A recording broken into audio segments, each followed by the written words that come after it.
Hello everyone. Last lecture में हमने जो अष्टांग हृदय का फर्स्ट चैप्टर था आयुष काम्य अध्याय उसको कंप्लीट कर लिया था। अब हम सेकंड चैप्टर जो है दिनचर्या अध्याय उसको स्टार्ट करते हैं। ठीक है, तो सबसे पहले हम देखते हैं दिनचर्या। दिनचर्या का मतलब क्या होता है? तो दिनचर्या को हम डेली रूटीन होती है ना उससे समझ सकते हैं। ठीक है, कि हमारी जो डेली रूटीन होती है सुबह उठने से लगाकर रात को सोने तक हम जो भी काम करते हैं वो सब हमारा दिनचर्या है। ठीक है, मतलब हमारी डेली रूटीन है। तो दिनचर्या दो शब्दों से मिलके बना है। ठीक है, दिनचर्या दो शब्दों से मिलकर बना, दिन और चर्या। दिने दिनचर्या, दिनस्य चर्या किम वा चर्या दिनचर्या। ठीक है, दिन और चर्या दो शब्दों से मिलके बना है। तो दिन मतलब क्या होता है? पूरा जो दिन हमारा निकलता है, डे। ठीक है, सुबह उठने से रात के सोने तक वो सब। और चर्या मतलब क्या होता है? चर्या शब्द चर धातु में यत और टाप प्रत्यय करने से बना है और उसका अर्थ क्या है? आहार विहार तथा आचरण विधि। कि हम जो भी आहार करते हैं, मतलब हम जो भी खाना खाते हैं पीते हैं, जो भी हमारे काम होते हैं, ब्रश करना, खाना खाना, अभ्यंग, व्यायाम, एक्सरसाइज वगैरह जो भी होता है वो सब चर्या होता है। ठीक है, तो जो हमारी दिन भर की चर्या होती है वो दिनचर्या है। ठीक है, फिर एक और शब्द है रात्रिचर्या। ठीक है, रात्रिचर्या मतलब रात वाली चर्या। ठीक है, कि रात को हम जब सोते हैं तो हमारा बिस्तर कैसा होना चाहिए, हमारी नींद कैसी होती है, ये सब। और एक होता है ऋतुचर्या। ऋतु मतलब ऋतु क्या होता है? सीजन। ठीक है, तो एक साल में कितनी ऋतु होती है? 6। शिशिर, बसंत, ग्रीष्म, वर्षा, शरद, हेमंत। ठीक है, तो हमको कौन सी ऋतु में कैसा आहार विहार करना चाहिए, हमको कौन सी चीज़ें फॉलो करनी चाहिए, कौन सी नहीं करनी चाहिए, हमको कौन सी ऋतु में कैसे वस्त्र पहनना चाहिए, कौन से रस वाला खाना खाना चाहिए, कौन सी चीज़ों को नहीं खाना चाहिए, कैसी जगह पे रहना चाहिए, ये सब चीज़ें जो आती है वो ऋतुचर्या के अंदर आती है। वो हम थर्ड चैप्टर में पढ़ेंगे। ठीक है, तो दिनचर्या से आप समझिए, दिनचर्या मतलब जो हमारी डेली रूटीन होती है कि हम दिन भर में जितना भी आहार विहार जो भी हमारे आचरण की विधि होती है वो दिनचर्या है। ठीक है, चर्या धातु चर धातु में या तो टाप प्रत्यय से बना है। अष्टांग हृदय में तो इसका वर्णन किया, लेकिन चरक, सुश्रुत सब ने दिनचर्या का वर्णन किया है। ठीक है, तो सबसे पहले क्या है? दिनचर्या में सबसे पहले आता है ब्रह्म मुहूर्त में जागना। ठीक है, पहले हम देख लेते कि दिनचर्या में आता क्या क्या है। सबसे पहले आता है ब्रह्म मुहूर्त में जागना। ठीक है, उसके बाद शौच आदि से निवृत्त करके दंत धावन। ठीक है, ब्रश करना। फिर आयुर्वेद में बताया है नस्य है, अभ्यंग है। ठीक है, व्यायाम मतलब एक्सरसाइज करना है, और भी ऐसी बहुत सारी चीज़ें। ठीक है, तो हम देखते हैं सबसे पहले ब्रह्म मुहूर्त में जागना।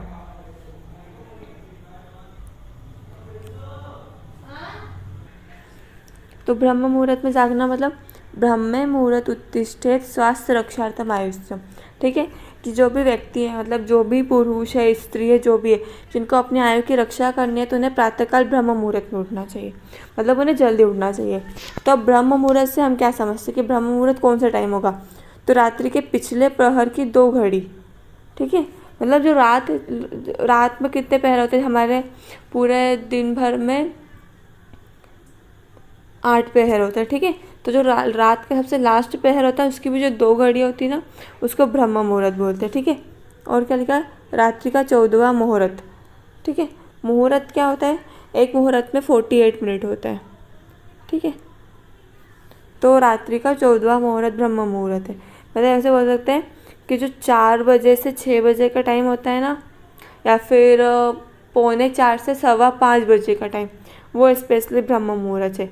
तो जो लोग भी, जिनको भी ब्रह्म मुहूर्त में उठना है, या फिर अगर आप लोग सोच रहे हैं कि अपने को हेल्दी रहना है तो हमको सुबह जल्दी उठना चाहिए, तो आप लोग ब्रह्म मुहूर्त को के हिसाब से आप 4-5 बजे के टाइम तक उठ सकते हैं। ठीक है, और पहले जितने भी हमारे आचार्य थे, जो भी थे, वो सब ब्रह्म मुहूर्त का पालन करते थे, तभी उन लोगों में ज़्यादा कोई भी प्रकार का रोग नहीं होता था और वो स्वस्थ रहते थे।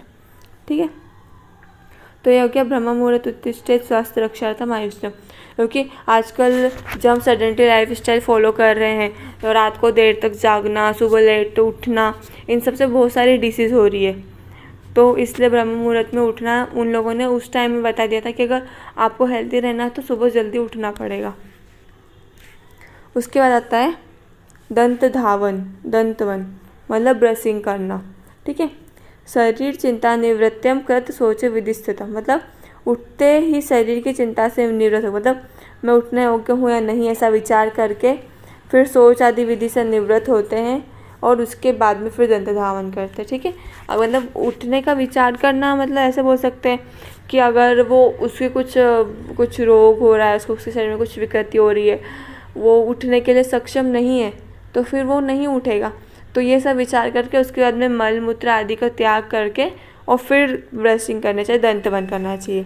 तो कैसे करना चाहिए? अर्क न्यग्रोत खदीर करंज ककूप आदिजम प्रातर्भुक्त्वा च मध्वग्रम कषाय कटुतिक्तकम कनिन्य अग्रसम स्थौल्यम प्रगुणम द्वादश अंगुलम बक्षे दंतपवनम दंतमासान्य बाधयन। ठीक है। तो मलमूत्र आदि से निवृत्त होके और उसके बाद क्या करेंगे? अर्क, बरगद, खेर मतलब बबूल, करंज, ककूब इनमें से किसी भी वृक्ष की पतली शाखा को लेकर दातुन करना चाहिए। आप लोगों ने देखा होगा कि गांव में आज भी लोग जो नीम वगैरह आती है उसकी लकड़ी से दातुन करते हैं। तो आयुर्वेद में कौन कौन सी लकड़ी इंपॉर्टेंट बताइए अगर हमको दातुन करना है तो? अर्क, बरगद, खदी मतलब खेर, करंज, ककूब आदि। ठीक है। इन सब की पतली शाखा को लेकर दंत धावन करना चाहिए। दंतवन करने के 2 समय थे, प्रातःकाल और भोजन करने के बाद। ठीक है। उससे मुख में मलिनता दूर होती है। भोजन करने का दांतों और मसूड़ों में जो फंसा हुआ जो भी अन्न कण है वो भी बाहर निकल जाता है। ठीक है। तो सबसे पहले हमने क्या देखा कि शौचादि से निवृत्त होकर दंत धावन करना चाहिए। अर्क, बरगद, बबूल, करंज, ककूब आदि के वृक्षों की लकड़ी से करना चाहिए। 2 टाइम होते हैं इसके, प्रातःकाल और भोजन करने के बाद। अब कैसे करना चाहिए ये तो देख लिया हमने कि कब करना चाहिए, किससे करना चाहिए।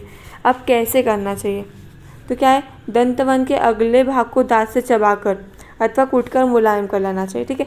जो हम लकड़ी ला रहे हैं, जो हम दातुन ला रहे हैं, पहले उसको या तो दांतों से चबा लो या फिर लकड़ी से कूट लो ताकि वो मुलायम हो जाए। अगर वो मुलायम नहीं होगा तो फिर दांतों में लगने का डर होता है। ठीक है। नहीं तो उसकी रगड़ मसूड़ों में लग सकती है। ठीक है। इसका रस कैसा होना चाहिए? कसेला मतलब कषाय, कटु या तिक्त रस होना चाहिए। ठीक है। मधुर रस वाले करना है लेकिन वो स्पेसिफिक डिसीज़ में या फिर स्पेसिफिक लोगों को, लेकिन अगर हम रेगुलर कर रहे हैं तो कषाय, कटु और तिक्त रस वाला होना चाहिए। नीम, बबूल ऐसा किसी का भी। उसकी मोटाई क्या होनी चाहिए? कनिनिका उंगली के समान, जो हमारी लिटिल फिंगर है ना उसके समान होनी चाहिए उसकी मोटाई, और लंबाई 12 अंगुल होनी चाहिए। ये ऐसे क्वेश्चन ना आते हैं कि दंत धावन में जो दांतों ने उसकी लंबाई कितनी है, उसकी मोटाई कितनी होनी चाहिए। और जो दिनचर्या है ना उस टॉपिक में हर बार 10 नंबर में क्वेश्चन आता है, पूरा दिनचर्या लिखने में आता है। ठीक है। तो दिनचर्या और ऋतुचर्या इन दोनों में से एक न एक तो आता है। तो आप ये चैप्टर को बहुत अच्छे से कर लीजिए। फिर क्या है? इस प्रकार दंतवन को लेकर दांतों पर घिसे जिससे मसूड़ों पर खरोच ना लगे और दांत स्वच्छ हो जाए। तो आगे दंत धावन की विधि कि उसको जो हम दांतों ने उसको चबा कर या फिर कूटकर मुलायम कर लें। वो कषाय, कटु, तिक्त रस वाला होना चाहिए, कनिनिका उंगली के समान मोटा और 12 अंगुल लंबा होना चाहिए और फिर उसे दांतों पर घिसना चाहिए। ठीक है। 2 काले प्रातःकाल और भोजन करने के बाद। कौन कौन से वृक्षों से करने चाहिए? अर्क, बरगद, खदीर, खेर, करंज, ककूब आदि वृक्षों से करने चाहिए। ठीक है। अब है कि दंतवन का निषेध कि दातुन किनको किनको नहीं करना चाहिए।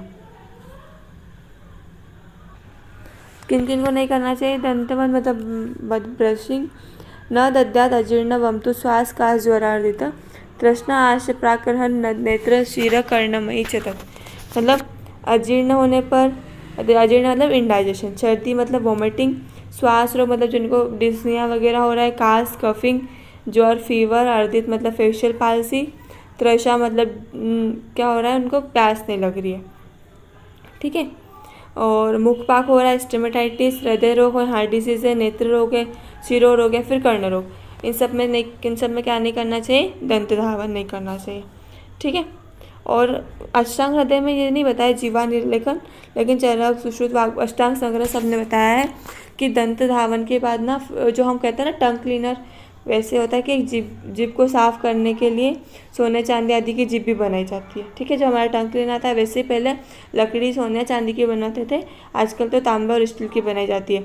उससे ना जीभ को स्वच्छ करते हैं। ठीक है, यह अष्टांग हृदय ने नहीं बताया, तो अगर आप लोग दिनचर्या लिखते हैं अगर एग्ज़ाम में भी तो अष्टांग हृदय के अनुसार, तो वहाँ पर आप जीवा निर्लय का नहीं लिखेंगे। ठीक है, अब दंतवन के बाद क्या पढ़ेंगे हम? अंजन। ठीक है, सबसे पहले हमने क्या देख लिया? ब्रह्म मुहूर्त में उठना है, उसके बाद शौच आदि से निवृत्त होकर दंत धावन करना है, और अब क्या बताया है? अंजन। ठीक है, अंजन मतलब जो हम काजल लगाते हैं ना आँख में, वैसे ही होता है। ठीक है, कि आँखों में अंजन लगाना। सौवीरम अजनम नित्यम हितम अक्षणोस्ततो भजेत।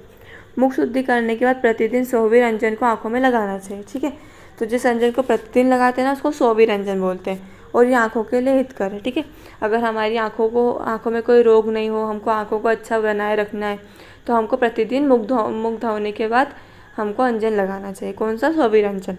ठीक है, तो सौवीर मतलब क्या था? सिंधु देश में प्राप्त होने वाला अंजन, जो काला सुरमा होता है ना, ये जो हम लोग काजल लगाते हैं वो नहीं, जो स्पेसिफिक जो आयुर्वेदिक मेडिसिन से बना होता है, जो काला सुरमा होता है, वो आँखों के लिए हितकर होता है। ठीक है, तो स्वस्थ आँखों में प्रतिदिन लगाने के लिए इसको प्रत्यांजन भी बोलते हैं। जो प्रतिदिन लगता है वो प्रत्यांजन है, और सौवीरंजन तो वो जो काला सुरमा होता है वो सौवीरंजन है। ठीक है, वो क्या होता है? नेत्र को प्रसादन होता है, मतलब जिससे ना आँखें प्रसन्न हो जाती है, वहाँ पे जो कोई डिसीज़ होने भी वाली है तो वो ख़त्म हो जाएगी। ठीक है, और हमारी जो देखने की शक्ति है वो भी बढ़ती है, इसलिए हमको प्रतिदिन अंजन का प्रयोग करना चाहिए। फिर उसके बाद क्या है? इसी में अंजन में रसांजन। ठीक है, ये भी एक प्रकार का अंजन है। चक्षुष तेजोमय तस्य विशेषा श्लेष्मतो भयम योजियेत सप्तरात्रि अस्मात् श्रावणार्थम रसांजनम। ठीक है, श्रावण अंजन का प्रयोग चक्षु तेजोमय अर्थात अग्निगुण प्रधान अवयव है। ठीक है, जो हमने देखा था 5 हमारी इंद्रियाँ होती है वो 5 महाभूत से संबंधित होती है। ठीक है, तो जो अग्नि महाभूत है ना उससे हमारा आँख, जो हमारा चक्षु है ना वो होती है, तो इसलिए ना वहाँ पे अग्नि महाभूत होता है, इसलिए वहाँ पे शीत गुण वाले पदार्थों का भय होता है कि हमको वहाँ पे इस चीज़ का डर होता है कि अगर वहाँ पे कफ बढ़ गया तो ज़्यादा प्रॉब्लम हो जाएगी। तो हमको ना यहाँ पे ये भय होता है कि वहाँ पे कफ ना बढ़े, इसलिए कफ दोष को निकालने के लिए सप्ताह में एक बार रसांजन का प्रयोग करना चाहिए। तो सौवीरांजन का प्रतिदिन प्रयोग करना चाहिए, और इसको प्रतिदिन प्रयोग होने के कारण इसको प्रत्यांजन भी बोलते हैं। और हमारी आँख कौन सी होती है? अग्निगुण प्रधान होती है, तो यहाँ पे शीत गुण प्रधान कफ का भय नहीं हो, और अगर कफ का भय हो भी गया हो तो कफ दोष को बाहर निकालने के लिए सप्ताह में एक बार रसांजन का प्रयोग करना चाहिए। ठीक है, तो सप्ताह में एक बार कफ को निकालने के लिए कौन सा अंजन लगाते हैं? रसांजन। ठीक है, और प्रतिदिन लगाने वाले अंजन को क्या बोलते हैं? सौवीरांजन। ठीक है, तो क्या क्या हो गया? ब्रह्म मुहूर्त में उठना है, शौच आदि से निवृत्त होकर दंत धावन करना है, उसके बाद अंजन का प्रयोग करना है। प्रतिदिन लगाने वाले अंजन को प्रत्यांजन और सौवीरांजन बोलते हैं, और जो सप्ताह में एक बार लगाते हैं वो रसांजन है। अब उसके बाद आता है नस्य आदि का सेवन। तो क्या क्या करना है इसके बाद?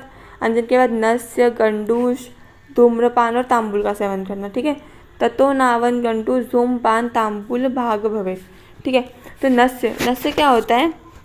हमारे नाक में कॉटन को तेल या घी किसी में भी डुबो के और नाक में उसकी 2-2 बूंद डालना, वो नस्य होता है। ठीक है, नस्य के बारे में हम अष्टांग हृदय में आगे पढ़ेंगे या फिर चरक में भी पढ़ेंगे। ठीक है, तो ये एक प्रोसीजर है पंचकर्म की। तो उसमें क्या करते हैं? पहले स्नान स्वेदन करते हैं, मतलब मालिश करेंगे तेल से, फिर स्वेदन करेंगे, फिर नाक में एक तरह से नाक बंद करके दूसरी साइड में तेल की 2 या 3 बूंद 2 बूंद टपकाते हैं, फिर दूसरी साइड में ऐसे ही करते हैं। ठीक है, तो वो नस्य है। और गंडूष क्या होता है? कि मुंह के अंदर कोई भी लिक्विड भरना, जैसे हम गार्गलिंग करते हैं। ठीक है, तो गार्गलिंग नहीं करना, मतलब इतना ज़्यादा भरना कि हमारा जो मुंह है वो हिले भी नहीं। ठीक है, मतलब पूरा पैक हो जाए, उसको गंडूष बोलते हैं। तो कोई सा भी लिक्विड हम डिशेज़ के अकॉर्डिंग या फिर नॉर्मली हम जो गुनगुना पानी होता है उससे भी कर सकते हैं। तो उसको ना पूरा पानी को मुँह में भर के और ऐसे रखना थोड़ी देर तक, जब तक हमारी आंखों से आंसू नहीं आए। कुछ उसके स्पेसिफिक लिमिट्स है कि कब तक करना है। ठीक है, तो उसको गंडूष बोलते हैं। और अगर हम उसको पानी को मूवमेंट करा रहे हैं ना तो उसको कवल बोलेंगे। ठीक है, और है धूम्रपान। धूमपान और धूम्रपान में डिफरेंस है। ठीक है, धूम्रपान में होता है एक ऐसी वर्ती, मतलब एक किसी मेडिकेटेड बोल सकते हैं, मेडिकेटेड रोड टाइप बनाते हैं और फिर ना उसको घी में लिप्त करके और फिर उसके धुएं को लेते हैं, ठीक है, नाक से या मुंह से, तो उसको धूम्रपान बोलते हैं। और तांबुल मतलब जो पान होता है ना, उसको तांबुल मतलब सुगंधित द्रव्य को खाना, वो तांबुल होता है, ठीक है। तो इन्होंने बाकी सब तो आगे जो अष्टांग हृदय के आगे जो चैप्टर्स है ना पंचकर्म वाले सारे, उनमें बताया, लेकिन तांबुल वहाँ पे नहीं बताया। तो उन्होंने तांबुल का सेवन यहाँ पे बताया कि भोजन के प्रति इच्छा अधिक हो और मुख स्वच्छ सुगंधित रहे, ऐसी इच्छा रखने वाले को घुला घुला कर पान खाना चाहिए, ठीक है। मतलब जिनको ना खाना खाने का मन नहीं होता हो तो उन्हें पान खाना चाहिए, और जिनको अपना मुख स्वच्छ और सुगंधित रखना हो ना, उन्हें भी पान खाना चाहिए, ठीक है, ताकि हम मतलब खाना खाने की इच्छा उससे ज़्यादा होगी, ठीक है। भोजन की भांति मुख में रहकर तत्काल निगलना नहीं चाहिए, ठीक है, उसको थोड़ा लंबे समय तक मुख में रखना चाहिए। तो पान में क्या क्या चीज़ डाल सकते हैं? जावित्री, जायफल, लौंग, कपूर, पेपरमेंट, कंकोल, कुटकी, सुपारी, ये सब चीज़ें पान में डाल सकते हैं, ठीक है। ये पुराने टाइम से चला आ रहा है कि हमको ये सुगंधित द्रव्य खाना खाने के बाद खाना चाहिए। इस प्रकार सेवन करने से क्या होता है? पान हृदय को प्रिय लगता है, शक्तिवर्धक है। उसका सेवन सोकर उठने के बाद, स्नान के बाद और भोजन करने के बाद। अगर वमन हो रहा है, अगर किसी को वॉमिटिंग होती है तो हम बोलते हैं ना कि आप थोड़ी सौंफ खा लो, तो वैसे ही इनमें से कुछ भी सुगंधित द्रव्य या फिर पूरा तांबुल का सेवन कराना चाहिए, ठीक है। तो तांबुल का सेवन कब कब करना चाहिए? सोकर उठने के बाद, स्नान के बाद, भोजन के बाद और वमन के बाद। एक बार में अधिक से अधिक 2 बीड़ा पान ले, इसमें चूना कत्था लगाओ, सुपारी के टुकड़े हो। तो एक बार में ज़्यादा से ज़्यादा 2 पान खाना चाहिए, उससे ज़्यादा नहीं खाना चाहिए, ठीक है। तो आप लोगों ने देख लिया तांबुल में क्या क्या होता है? जावित्री, जायफल, लौंग, कपूर, कंकोल, ये सब। कब कब खाना चाहिए? सोकर उठने के बाद, स्नान के बाद, भोजन के बाद और वमन के बाद।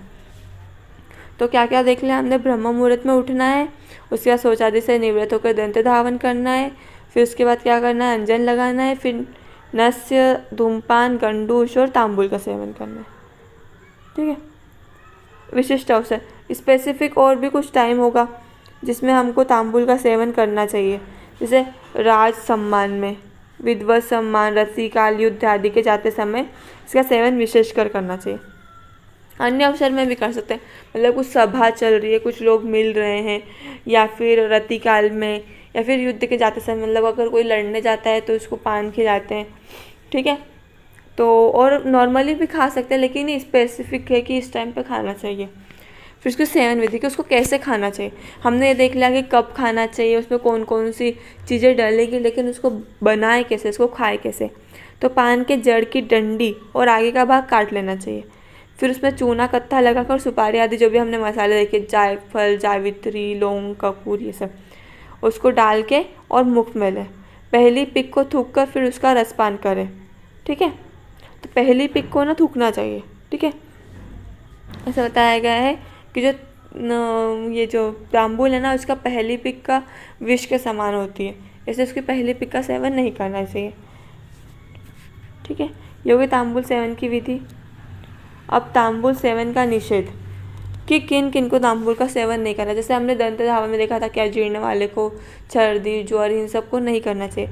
वैसे कुछ स्पेसिफिक है जिनको पान नहीं खाना चाहिए, जिनको तांबुल का सेवन नहीं करना चाहिए। तांबुलम शतपित्ता अश्रक रुक्षोत्कुपित चक्षुषा विषमूर्छा मदार्था नाम अपथ्यम शोषिणाम अपि। क्या है, कौन कौन है?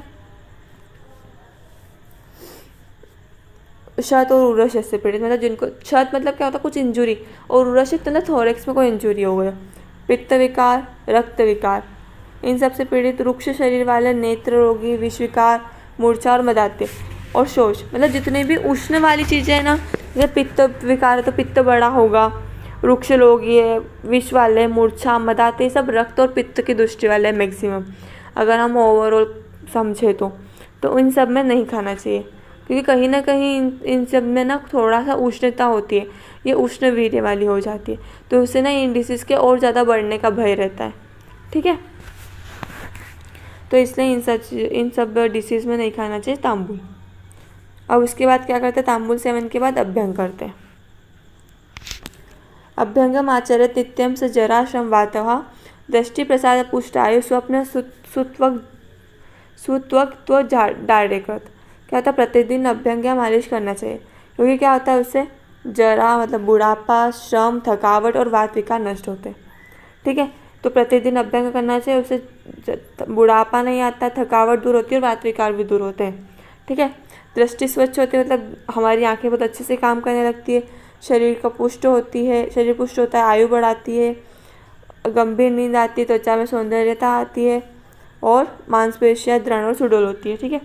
तो ये जो लाइन है ना, ये बहुत बार वन वर्ड या फिर ऐसे ही fill in the blanks type में कुछ आ जाती है। अभ्यंगम आचरतित्यम स जराश्रम वाथवा, तो यहाँ पे फिल इन द ब्लैंक्स आ जाता है और फिर आप इसको बताओ। ठीक है। तो प्रतिदिन अभ्यंग करना चाहिए, इससे क्या क्या होता है, बुढ़ापा नहीं आता है, थकावट दूर होती है, वात विकार दूर होते हैं, दृष्टि अच्छी होती है, शरीर पुष्ट होता है, आयु बढ़ती है, नींद अच्छी आती है, त्वचा अच्छी होती है और मांसपेशियाँ सुडौल और दृढ़ होती है। ठीक है।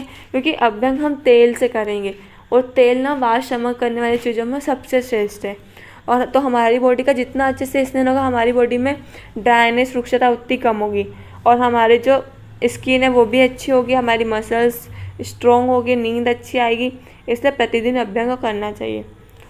ये तो पूरी बॉडी का हो गया, लेकिन कुछ स्पेसिफिक ऑर्गन्स भी बताए हैं, स्पेसिफिक पार्ट्स जहाँ पे अभ्यंग करना चाहिए। जैसे अभ्यंग के प्रमुख स्थान, शिर श्रवण पादेशु तम विशेषणशीलियत। कौन कौन से स्थान है, तो संपूर्ण शरीर में करना चाहिए, लेकिन स्पेसिफिक सिर, कान और पैर के तलुओं में अभ्यंग करना चाहिए। ठीक है। सिर मतलब बालों में तेल लगाना चाहिए, कान में लगाना चाहिए और पैर के तलुओं में। ठीक है। पैर के तलुओं का तो बहुत ज़्यादा इंपॉर्टेंस है। अगर हम पैर के तलुओं में तेल लगाते हैं ना, तो हमारी आँखें भी अच्छी होती है। इसलिए अगर हम पूरे शरीर में अगर नहीं भी हो पाए, तो अगर हम इन 3 जगह पे लगाते हैं ना, अभ्यंग करते हैं ना, तो हमारा शरीर स्वस्थ रहेगा। ठीक है। तो सिर में मालिश करने से क्या होता है, केस मतलब बाल अच्छे होते हैं, मुलायम चिकने बनते हैं और सिर की कपालस्थी और जो हमारी इंद्रियां वो सब अच्छी होती है। कान में तेल डालने से हनुसंधि मतलब जो हमारा मैंडिबल जॉइंट है, मन्या मतलब जो सर्वाइकल रीजन है, सिर और कानों का सूल, ये सब खत्म होता है। और पैर में अभ्यंग करने से क्या होता है, पैर में स्थिरता आती है, नींद आती है और दृष्टि प्रसन्न होती है। ठीक है। इसलिए इन 3 जगह पे हमको अभ्यंग स्पेसिफिक करना ही चाहिए। ठीक है। तो हमने क्या क्या पढ़ लिया अभी तक, ब्रह्म मुहूर्त में उठना है, फिर शौचालय से निवृत्त होकर दंत धावन करना है, उसके बाद अंजन लगाना है, फिर नस्य, धूमपान, गंडूस और तांबुल का सेवन करना है और उसके बाद अभ्यंग करना है। ठीक है। अब अभ्यंग पढ़ा तो अभ्यंग का निषेध भी होगा कि किन किन को अभ्यंग नहीं करना है। वर्ज्यो अभ्यंग कफग्रस्त कृत संशुद्ध अजीर्ण भी, प्रतिशा आदि कफज विकारों से पीड़ित, जिन्होंने शरीर शुद्धि के लिए वमन विरेचन किया हो उनको, और अजीर्ण आदि रोग से ग्रस्त है उनको अभ्यंग नहीं करना चाहिए। मतलब जिनको प्रतिशा मतलब सर्दी खांसी हो रही है, श्वास का जो भी कफ वाली डिसीज़ है, उनको नहीं करना है। या फिर जो लोग पंचकर्म करा रहे हैं वमन विरेचन के लिए जो तैयार है, उनको नहीं करना, क्योंकि वो उनके पहले ये प्रोसीजर्स हो जाती है। और अजीर्ण इनडाइजेशन में भी अभ्यंग नहीं करना। ठीक है। तो ये हो गया अभ्यंग। और उसके बाद क्या आता है, व्यायाम। ठीक है। तो व्यायाम, लाघवम कर्म सामर्थ्यम दीप्तो अपनी मेधसे क्षय विभक्त घन गात्रत्वम व्यायामाद उपजायते। आप लोग ये श्लोक याद कर लीजिएगा। तो व्यायाम करने से क्या होता है, व्यायाम होता क्या है, व्यायाम मतलब एक्सरसाइज करना। ठीक है। तो अगर हमने पहले अभ्यंग कर लिया, ठीक है, मालिश कर ली, उसके बाद हमको एक्सरसाइज करनी चाहिए। तो व्यायाम करने से क्या होता है, कार्य करने की शक्ति बढ़ती है, जठराग्निता जो हमारा डाइजेस्टिव पावर है वो बढ़ता है, मेद का क्षय होता है, मतलब जो लोग ओबेसिटी वाले हैं, फिर जो लोग थोड़े मोटे जिनमें फैट ज़्यादा डिपॉजिट हो रहा है, तो एक्सरसाइज करने से उनका फैट का डिजनरेशन होता है, तो मेद का क्षय होता है, मोटापा घटता है और अंग प्रत्यंग स्पष्ट दिखाई देते हैं और ठोस हो जाते हैं। ठीक है। तो जो भी हम ऐसे नॉर्मली भी लिख सकते हैं कि हम अगर एक्सरसाइज करेंगे तो क्या होगा, हम कार्य करने की शक्ति बढ़ेगी, डाइजेशन अच्छा होगा, फैट कम हो जाएगा, हमारी मसल्स अच्छे से दिखेगी और हमारी बॉडी बहुत ज़्यादा स्ट्रॉन्ग हो जाएगी। ठीक है। इसलिए हमको व्यायाम करना चाहिए। व्यायाम किस में नहीं करना चाहिए, वात पित्तामयी बालो वृद्धो अजीर्ण च तम त्यजेत। वात पित्त रोगों में बालक, वृद्ध और अजीर्ण में तो कुछ भी नहीं करना चाहिए। हमने दंत धावन में मना किया, तांबुल में मना किया और व्यायाम और अभ्यंग में भी मना किया। तांबुल में नहीं था, सॉरी, दंत धावन में, अभ्यंग में और व्यायाम में, तीनों में, अजीर्ण में तो तीनों नहीं करना चाहिए। और वात और पित्त वाले विकार उनमें नहीं करना चाहिए। और बालक और वृद्ध, बहुत छोटे बच्चे को और जो व्यक्ति जिनकी एज बहुत ज़्यादा हो गई हो उनको भी नहीं करना चाहिए, क्योंकि उनमें इतनी शक्ति नहीं होती कि वो व्यायाम को सहन कर सके। ठीक है। अर्धशक्ति तथा काल का निर्देश, मतलब ऐसा भी नहीं है कि हमको कैसे पता चलेगा कि हमको व्यायाम कितनी देर तक करना है, क्योंकि अति व्यायाम से भी बहुत सारी व्याधियाँ होती हैं, इसलिए यहाँ पे काल बताया है। अर्धशक्त्या निशे वस्तु बलिभिः स्निग्धभोजिभिः शीतकाले वसंतेच मंदमेव ततोन्यथा। जो बलवान और स्निग्ध है, जो बलवान है स्निग्ध पदार्थों का सेवन करते हैं, और जो हमारा काल है वो भी शीत है और बसंत है, तो उसमें आदि शक्ति से व्यायाम करना चाहिए। ठीक है, मतलब हमको पता चल जाना चाहिए कि अभी हम में आदि शक्ति बची है उतना, और अन्य ऋतुओं में तो उससे भी कम व्यायाम करना चाहिए। ठीक है, बलवान मतलब जो लोग बहुत, अगर हम थोड़ा ज़्यादा व्यायाम में कर ले तो उसको सहन कर ले, जो प्रतिदिन घी तेल से बने पदार्थ, बादाम काजू ये सब खाते हो, और जो मौसम है ना, मतलब जो हमारी ऋतु है वो भी हेमंत शिशिर और बसंत, मतलब नवंबर दिसंबर जनवरी फरवरी वाला जो टाइम है वो हो, तो आदि शक्ति तक व्यायाम करना चाहिए। ठीक है, ये हमारी बॉडी में आधा बल तो बचना ही चाहिए, फिर भी ये मैक्सिमम है, लेकिन अन्य ऋतु में ना इससे भी कम होना चाहिए, क्योंकि ये तो शीत ऋतु है तो इसमें थोड़ा बहुत चलता है, लेकिन ग्रीष्म ऋतु वर्षा ऋतु में इन सब में शक्ति से ज़्यादा, आदि शक्ति से ज़्यादा व्यायाम नहीं करना चाहिए, उससे भी कम करना चाहिए। ठीक है, फिर शरीर मर्दन का निर्देश, तम कृत्वा अनुसुखम देहम मर्दये समन्ततः। व्यायाम के बाद क्या करना चाहिए, व्यायाम के बाद संपूर्ण शरीर का अनुलोम गति से मर्दन करना चाहिए, मतलब उसको हाथ अच्छे से हमारे सारे अंगों को मसलना चाहिए। ठीक है, तो जो पसीना वगैरह है वो सूख जाएगा, और जो हमने अभ्यंग में तेल लगाया था वो भी हमारे शरीर की त्वचा के अंदर जाएगा। ठीक है, वो भी एक टाइप का हमारे अंगों का व्यायाम ही हो जाता है। ठीक है, जो भी, और व्यायाम करने से जो कष्ट हो रहा है, जो हमारी मसल्स में थोड़ी बहुत स्टिफनेस आ जाती है या फिर एकदम से पेन होने लग जाता है, तो वो मर्दन करने से वो सही होता है। अति व्यायाम, अभी हमने पढ़ा था कि अर्धशक्ति तक व्यायाम करना चाहिए, और अन्य ऋतु में तो उससे भी कम करना चाहिए, लेकिन अगर उससे ज़्यादा कर लिया तो फिर क्या होगा। तो अति व्यायाम करने से तृष्णा से प्रथमुको रक्त पित्त श्रम क्लम अति व्यायामतः कासो ज्वर सर्दी चाहते। अधिक व्यायाम करने से प्यास लगना, मतलब बहुत ज़्यादा तृष्णा होती है, क्षय राज्य क्षमा टीबी का भी भय होता है, प्रथमक श्वास मतलब ब्रोंकियल अस्थमा, रक्त पित्त जो नेजल ब्लीडिंग या फिर मतलब हमारी बॉडी में कहीं से भी ब्लीडिंग होना, अपर पार्ट लोअर पार्ट कहीं से भी ब्लीडिंग होना रक्त पित्त है। थकावट होती है, क्लम मतलब दुर्बलता, सुस्ती आती, कास ज्वर और सर्दी, ये सब चीज़ें होने लग जाती है। ठीक है, इसलिए व्यायाम हमारी शक्ति के अनुसार ही हमको करना चाहिए। अब उसके बाद क्या है कि नीचे ना एक व्यायाम आदि के लिए एक उपमा बताइए। व्यायाम जागरण, मार्ग गमन, मैथुन, हंसना, बोलना और साहसिक कार्य करना। ठीक है, व्यायाम मतलब एक्सरसाइज, जागरण मतलब कि रात्रि जागरण करना, मार्ग गमन मतलब ज़्यादा पैदल चल लेना, मैथुन मतलब व्यवहार करना, हंसना ज़्यादा बोलना, और साहस से हमारी शक्ति से अधिक काम करना। इन सब चीज़ों का ना मनुष्य को जितना उनमें शक्ति हो उतना ही करना चाहिए। ठीक है, उससे ज़्यादा करने से ना मनुष्य के शरीर का विनाश हो जाता है। कैसे, यहाँ पर एक उपमा बताइए। जैसे सिंह अपने द्वारा मारे गए हाथी को खींचकर ले जाने का दुस्साहस करता है और वो स्वयं मर जाता है, क्योंकि शरीर में इतना भी बल नहीं कि वो हाथी को खींच के ले जाएगा, वो अपनी शक्ति से ज़्यादा काम करता है तो उसकी खुद की वहाँ पे मृत्यु हो जाती है। उसी प्रकार व्यक्ति को भी जो व्यायाम, जागरण, मार्ग गमन ये सब है ना, उनको अपने साहस से ज़्यादा नहीं करना चाहिए। व्यायाम जागर अध्व स्त्रीहास्य भाष्यादि साहसम गजम सिंहम एवाकर्षण भजन्य अति विनश्यते। इसको तो आप लोग ब्रैकेट बना लीजिए, अंडरलाइन कर लीजिए, क्योंकि ये बहुत इंपॉर्टेंट कोटेशन है। गजम इहम इवाकर्षण भजन्य नति विनश्यति, ये पूछ सकते हैं कि ये किसके बारे में बताइए। ठीक है, तो हमको बताना है कि जो व्यायाम वगैरह है इनको शक्ति से अधिक नहीं करना चाहिए, और शक्ति से अधिक करने से वो व्यक्ति उसी प्रकार उसकी मृत्यु होती है जिस प्रकार सिंह हाथी को खींचने जाता है और उसकी मृत्यु हो जाती है। ठीक है, तो अभी हमने जो जो पढ़ा हम उसको रिवाइज कर लेते हैं एक बार। तो हमने अभी क्या क्या देखा, सबसे पहले तो दिनचर्या, जो हमारी डेली रूटीन में हम भी जिन चीज़ों को फॉलो करते हैं उसे दिनचर्या कहते हैं। ब्रह्म मुहूर्त में उठना चाहिए, फिर मल आदि से निवृत्त होकर दंत धावन करना चाहिए। दंत धावन कैसा होना चाहिए, अर्क, बरगद, बबूल, करंज, ककुब आदि वृक्ष का होना चाहिए। उसका रस कषाय कटु तिक्त होना चाहिए, और जो दातुन है उसकी मोटाई कनीनिका अंगुली के समान और उसकी लंबाई 12 अंगुल होनी चाहिए। फिर दंतवन का निषेध, अजीर्ण, छर्दी, श्वास, कास इन सब में नहीं करना चाहिए। उसके बाद अंजन लगाएंगे तो जो प्रतिदिन लगाते हैं उसको सोवीरांजन या प्रत्यांजन बोलते हैं, और जो सप्ताह में एक बार लगाते हैं उसको रसांजन बोलते हैं। उसके बाद नस से धूमपान, गंडूच और तांबुल का सेवन करना है। उसके बाद अभ्यंग करना चाहिए, प्रतिदिन अभ्यंग करना चाहिए। उससे जरा, श्रम और वात का नाश होता है। अभ्यंग स्पेसिफिक सिर, कर्ण और पाद, ठीक है, सिर, कान और पैरों के तलवे में प्रतिदिन करना चाहिए, अगर पूरी बॉडी का नहीं भी हो सके तो। उसके बाद व्यायाम करना चाहिए। व्यायाम करने से जठराग्नि अच्छी होती है, कार्य करने की शक्ति आती है, हमारा शरीर स्ट्रॉन्ग बनता है और जो हमारे शरीर में मेद धातु है, फैट है, उसका डिजनरेशन होता है।